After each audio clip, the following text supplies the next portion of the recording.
आप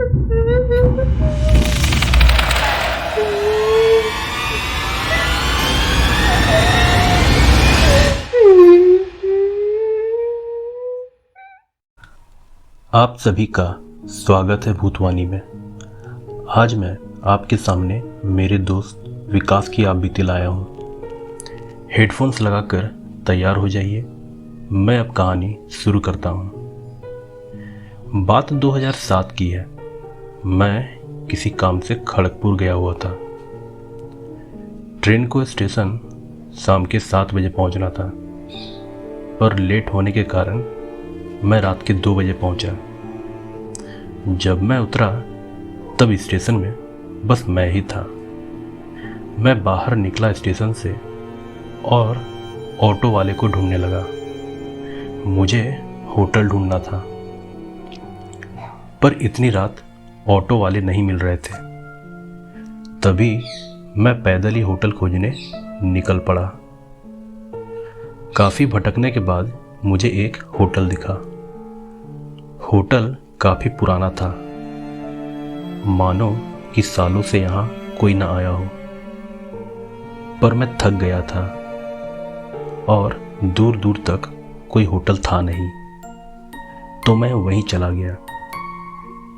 मैंने होटल वाले से कमरा मांगा तो उसने कहा कि कोई कमरा खाली नहीं है।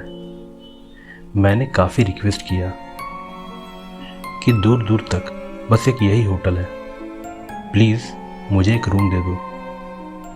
तभी होटल वाले ने मुझे हिचकिचाते हुए कमरा नंबर 402 दिया। मैं खुश हो गया, पर होटल वाले का चेहरा अजीब सा हो गया। मैंने पूछा कि सब ठीक है ना?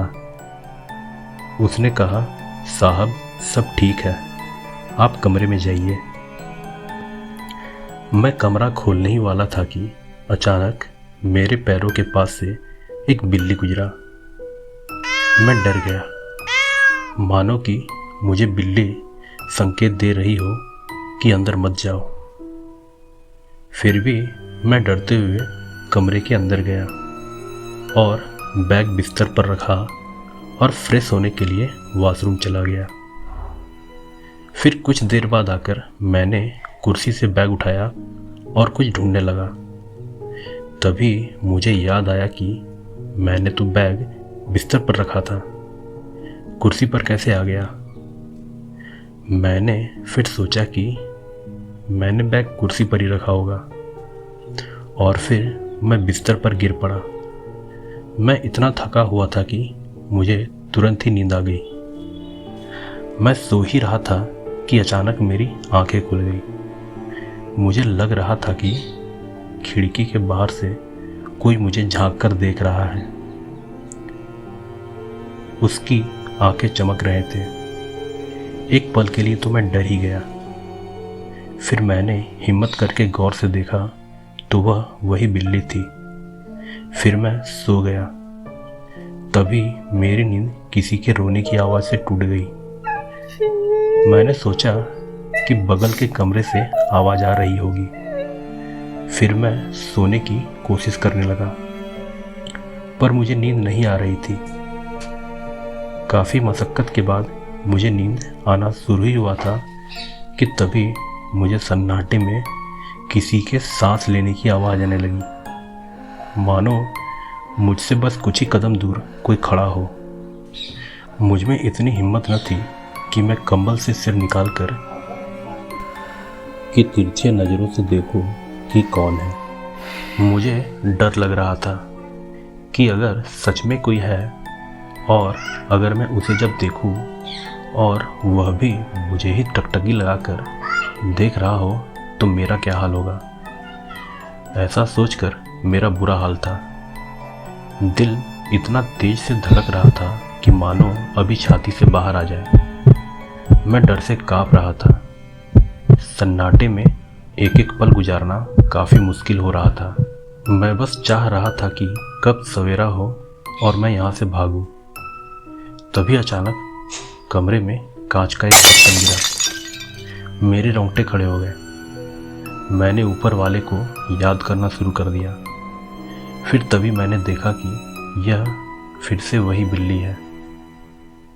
डर तो लग रहा था पर थोड़ा सुकून मिला। कुछ समय बाद सब कुछ शांत हो गया। मुझ में थोड़ी हिम्मत आई। मैंने सोचा शायद मैं बेकार ही डर रहा, यह सब मेरा वहम होगा। फिर मैंने चुपके से कंबल से सिर निकाला और देखा। मैंने नीचे से ऊपर देखने का प्लान बनाया था। मैं नहीं चाहता था कि अगर कोई सच में है तो मैं सीधे उसके आंखों में देखूं। फिर मैंने जैसे ही देखा मुझे लगा कि मैं किसी के पैरों को देख रहा हूं। मैं डर गया, डर से मैं कांपने लगा। तभी मैंने हिम्मत कर फिर से देखा, पर इस बार मैंने देखा कि कुर्सी को मैं पैर समझ रहा था। मैंने चैन की सांस ली। फिर मैंने घड़ी देखी तो सुबह के 4 बज गए थे। मैंने सोचा कि बाथरूम से आया जाए। मैं चला गया। मैं सोच रहा था कि 1 घंटा और मैं सो लूंगा, फिर होटल से बाहर निकल जाऊंगा।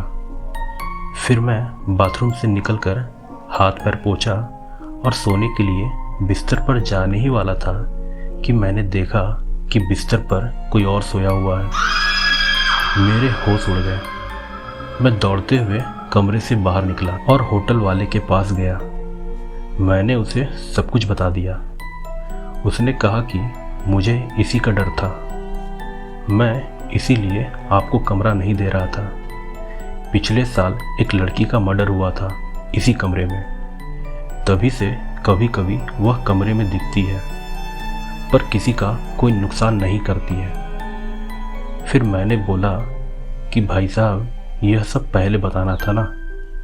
होटल वाले ने कहा कि भैया आप ही जिद कर रहे थे कमरे के लिए तो मैंने दे दिया।